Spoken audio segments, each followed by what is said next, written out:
Selamat siang, perkenalkan nama saya Ihsan Santoso dari kelas B4 2017 dengan NIM 17220283 dari IKIP Siliwangi, Bandung. Pada kesempatan kali ini, saya akan menjelaskan beberapa materi dari mata kuliah Human Research Management for English Institution Provider. Materi pertama yaitu tentang manajemen sumber daya manusia dan tantangan-tantangannya. Kedua, praktek-praktek manajemen sumber daya manusia. Ketiga, analisis dan desain pekerjaan. Keempat, perencanaan sumber daya manusia. Dan yang kelima, rekrutmen sumber daya manusia. Yang pertama, saya akan menjelaskan tentang manajemen sumber daya manusia dan tantangan-tantangannya. Manajemen sumber daya manusia merupakan proses menangani berbagai masalah pada ruang lingkup karyawan, manajer, tenaga kerja lainnya untuk dapat menunjang aktivitas sebuah perusahaan demi mencapai tujuan yang ditentukan. Adapun tantangannya dipengaruhi oleh beberapa faktor. Yang pertama, tantangan lingkungan. Tantangan lingkungan mempengaruhi kinerja perusahaan, dikarenakan seorang manajer tidak bisa mengontrol terhadap pengaruh eksternal. Kedua, tantangan organisasi. Tantangan organisasi merupakan faktor internal dalam perusahaan. Seorang manajer yang efektif dan profesional, proaktif dan tidak reaktif menyelesaikan persoalan internal organisasinya terlebih dahulu sebelum masalah tersebut menjadi persoalan yang besar bagi perusahaan. Ketiga, tantangan individu. Tantangan individu berhubungan dengan karyawan secara spesifik. Biasanya terjadi pada perusahaan yang besar, seperti pengaruh teknologi terhadap produksi karyawan.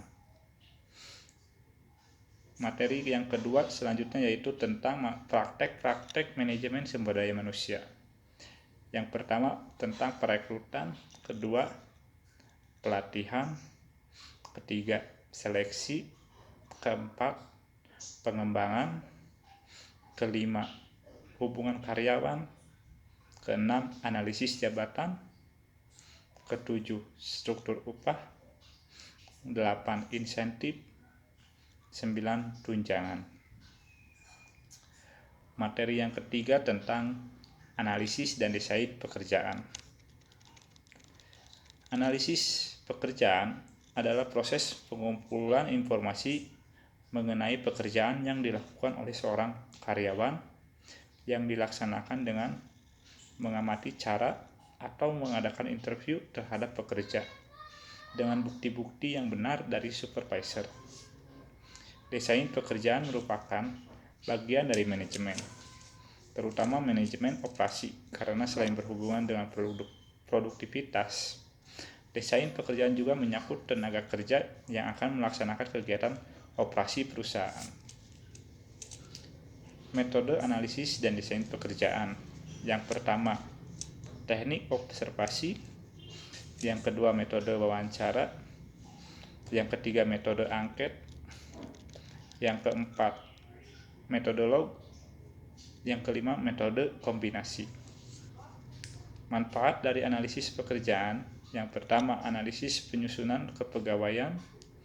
Kedua, desain organisasi. Ketiga, redesain pekerjaan. Keempat, telaah dan perencanaan kinerja. Kelima, sukses manajemen. Keenam, pelatihan dan pengembangan. Ketujuh, jalur karir. 8, kriteria seleksi. 9, evaluasi pekerjaan. Materi yang keempat, perencanaan sumber daya manusia.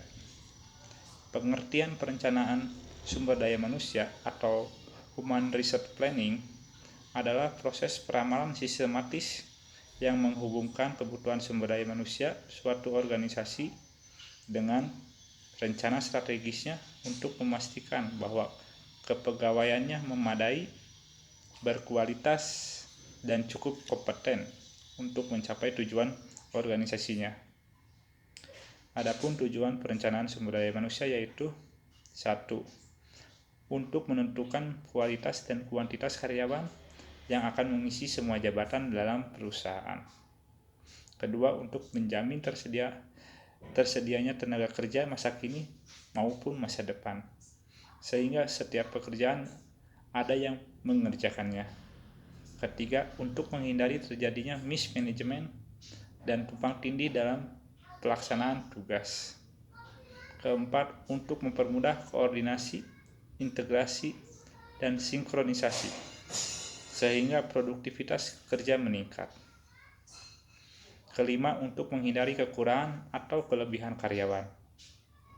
Keenam, untuk menjadi pedoman dalam menetapkan program penarikan, seleksi, pengembangan, kompensasi, pengintegrasian, pemeliharaan, kedisiplinan, dan pemberhentian karyawan. Prosedur perencanaan sumber daya manusia.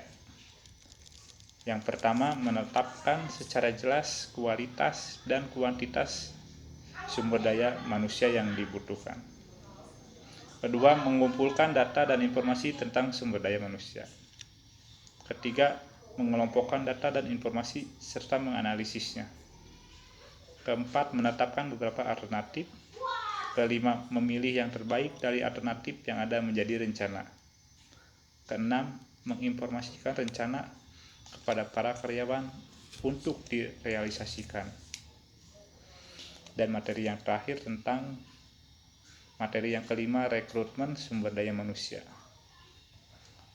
Rekrutmen merupakan serangkaian aktivitas untuk mencari dan memikat pelamar kerja dengan motivasi, kemampuan, keahlian, dan pengetahuan yang diperlukan guna menutupi kekurangan yang diidentifikasi dalam perencanaan kepegawaian.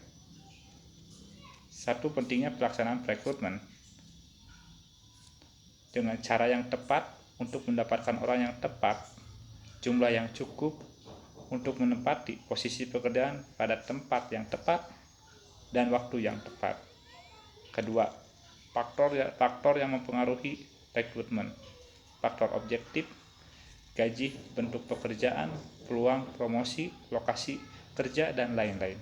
Faktor perekrutan, kesopanan, status, kompetensi perekrut, kecepatan respon terhadap komplikasi, dan lain-lain. Faktor subjektif, kecocokan kepribadian dan nilai-nilai pelamar dengan nilai-nilai misi, citra, culture, dan budaya organisasi. Ketiga, tujuan aktivitas rekrutmen. Tujuan utama rekrutmen adalah menemukan pelamar-pelamar berkualitas yang akan tetap bersama perusahaan dengan biaya yang paling sedikit. Demikian penjelasan dari saya dari mata kuliah Human Resource Management for English Institution Provider. Terima kasih. Selamat siang. Bye.